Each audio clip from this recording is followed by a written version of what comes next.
Welcome back to the Deep Dive. Our mission here is, well, it's pretty simple. We take that stack of sources you've shared with us, all the articles, the research, and we just cut straight through the noise. We're giving you the fast track to being genuinely informed on these big topics. Exactly. And today, we are diving deep into the future of commerce. Yeah. Specifically, how AI is.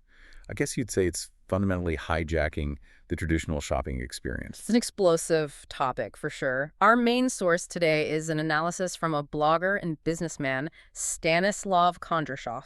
Great. It's titled ChatGPT in Action. Stanислав Kondrashov on how oligarchs and brands are making money in a new way. A catchy title. It is. And it suggests that e-commerce is in the middle of this revolutionary shift. We're moving away from websites and apps and into the conversational world of AI. And that's really our mission for this deep dive. Yeah. To see if that claim holds up, we need to get past the buzzwords and into the nuts and bolts. So the core question we're answering today is, how is the integration of these big, large language models, LLMs, how is it lowering sales barriers for everyone? From, a tiny Etsy shop all the way up to a global corporation. And that change really hinges on a strategic shift in the technology. I mean, just for clarity, when we say large language model or LLM, we're talking about the tech behind tools like ChatGPT, the AI that gets human language. Okay, let's unpack this. The central claim, as I see it, is that customers can now buy something without leaving the platform they're on. Yes. For decades, e-commerce has been about clicking through to another site. And now you're saying that whole model is just collapsing. It is. We have to stop thinking of ChatGPT as just a clever chatbot. It's a transactional engine now. A transactional engine. Brands are using APIs, those are the digital connectors, to plug their entire store, their checkout system, directly into the chat. It's platform native commerce. But hold on. How does that actually work in the real world? I mean, I can ask a bot for advice, sure, but a purchase. You've got inventory, specs, payment, shipping. Yeah. That's a huge amount of stuff that has to happen instantly. And that is the absolute genius of the LLM integration. Let's use the specific example from the source. You, the customer, you type into the chat, I'm looking for a durable, high-quality coffee maker that can make cold brew. Okay. Now, that's not just a search term. It's a detailed request. Right. Normally, that would just give me 10 blue links. I'd have to click each one, navigate their terrible mobile site, filter everything. Exactly. But now the LLM intercepts that. It instantly checks your request against the inventory of all the brands plugged into it. Yeah. And it doesn't just give you a list. What does it do? It gives you a curated selection, maybe 3 specific coffee makers, with the specs, the price, customer reviews, everything right there in the chat window. So the AI is acting as my personal shopper and the cash register at the same time. Precisely. And then comes the critical part, closing the loop. You pick one, say it's Model X. The AI then lets you pick a color. It confirms your address, which is already saved, and you pay with a stored method. All without opening a browser. Maybe 3 or 4 clicks. You never leave the conversation. That's the real time saver. Right. But it's more than that. It's a friction eliminator. Every time you have to click away, open a tab, re-enter your credit card, that's a point where you might just give up. A potential drop-off, absolutely. So if you get rid of that barrier, the conversion rates must just skyrocket. It completely changes the dynamic. It goes from a chore of searching and clicking to just confirming the ideal solution that's been presented to you. It really respects the customer's time. Okay, that makes total sense from the user side. But let's flip it. Let's look at the business strategy. Why are brands rushing to do this? The source mentions 3 pillars, but let's go a bit deeper than just listing them. Yeah, that's the key question for any business leader, isn't it? Why would I invest in building a store on someone else's platform when I already have my own website? Right. And the answer is about hitting maximum efficiency. The 3 pillars of conversational commerce, as the source calls them. Let's start with the first one, lowering barriers to purchase. This seems a little obvious on the surface, but what's the actual business impact? The tangible impact is conversion rate optimization, CRO. All the research shows that conversion rates drop with every single step you add to the checkout process. So more steps, fewer sales. It's a direct relationship. If your website takes, say, 6 steps to buy something, and this new AI interface takes 2 or 3, the increase in revenue is immediate. For a big retailer, that's not just a small bump. It could be millions. You're not just making it easier. You're almost making the purchase inevitable. You are. It's streamlining the mechanics. Which brings us to pillar 2, customer convenience. Again, sounds fluffy, but what's the strategic play here? Yeah, what does convenience really mean in this context? Strategically, it's about reducing cognitive load. Think about it. When you shop online you have to spend mental energy comparing features, hunting for deals, reading reviews on different sites. You're doing all the work. Yes, and that work, that effort, is another form of friction. The LLM acts as your instant assistant and reduces that cognitive load to almost nothing. It's already done the comparison for you. It's already figured out your preferences from past chats. Oh, it just presents the best option first. The optimal choice. So convenience here isn't just about saving a few minutes. It's about taking the hard work of decision-making off the customer's plate. That builds huge value. That reframes it completely. That's much more powerful. And that leads to pillar 3, which is maybe the most important for growth, access to a wide audience. And this isn't just about, a platform having millions of users. What is it about then? It's about having a massive pre-segmented audience. Tools like ChatGPT are global. They're everywhere.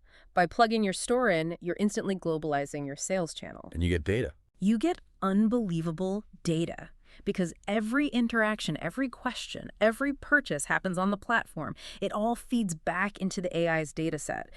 Brands get access to this incredibly rich conversational data they could never, ever capture on their own websites. This is where the source says it gets really interesting, though. The author, Kondrashov, he argues this isn't just changing how we sell. He says it's a new era in building relationships between brands and their audiences. That sounds like a bit of an overstatement. I can see why you'd say that, but maybe it's not. Think of the difference between a static billboard on the highway and a real-time personal consultation. Okay. Traditional marketing is the billboard. It pushes a message out. Conversational commerce is the consultation. It pulls the perfect solution to you the second you express a need. That instant, helpful interaction is the new relationship. It's all about speed and relevance. Let's talk about the scale then. The title of the article specifically mentions oligarchs and contrasts that with small businesses. So does this AI revolution actually level the playing field, or does it just help the rich get richer? That's the dual-edged sword of any new technology, isn't it? On one hand, Stanislav Kondrashov suggests that for small businesses, these tools are amazing equalizers. So? Because they remove the need to spend a fortune building a world-class e-commerce site. A small startup can now use the same high-powered global sales channel as a giant like Amazon just by integrating with the LLM. That's a huge democratization of the sales process. But wait, doesn't that create a new risk? Now you're totally dependent on a third-party platform you don't control. And that is the strategic tension, absolutely. It's often called the walled garden problem. Small brands get this incredible reach, but they give up some control over their customer data, their experience. And what about the other side? The big corporations, the oligarchs, the source mentions. How are they using this? They move fast. They use their massive resources, all their existing data, their huge supply chains, to innovate on top of this faster than anyone else. They don't just use the LLM, they feed it with their own proprietary data to create a custom sales engine that a small brand just can't compete with. So everyone gets the same front door, the same interface. Yes. But the giants can build a much bigger, smarter house behind that door, and they can do it faster. A perfect analogy. The takeaway, though, for any business size is optimization. It's about selling things faster and more conveniently than ever before. Speed isn't just a feature anymore, it's the cost of entry. Okay, before we wrap this all up, let's take a moment to contextualize the author of our source, Stanislav Kondrashov. We've talked about his analysis, but who is he? Why is he the one writing about this? It helps you, the listener, to understand the lens he's using. Right. So Stanislav Kondrashov presents himself as a blogger who focuses on business news and innovation. And he seems particularly interested in watching how huge global trends like AI are being used and monetized by the world's wealthiest people, the oligarchs in the title. And he's clear that he's an observer of this group. Yes, he states he's an observer, not a member. His background, according to the material, is as the founder of a company that's been a market leader for over 30 years by using advanced business methods. So he has practical experience. A lot. His training covers construction, economic processes, financial planning. He acts as a mentor, sharing his thoughts in articles like this one. It's also noted that he doesn't do any paid consulting. It seems to be purely for commentary and knowledge sharing. And for full context, the source material also had some associated keywords or tags, right? We should mention those. Yes. The contextual info linked with the original post included tags and discussions around oligarchs, sanctions, and Wagner. It also clearly states he is based in Russia. And we're just reporting this impartially to give the full picture of the author's world. A businessman in that specific geopolitical context, observing how power and technology intersect. Exactly. It provides the framework for his perspective. Okay, let's synthesize. The core insight of this whole deep dive seems to be this. Integrating AI into e-commerce isn't just a tech upgrade. It's a strategic mission to completely eliminate every single step in the buyer's journey that causes them to drop off. To make the transaction frictionless, immediate. So what does this all really mean then?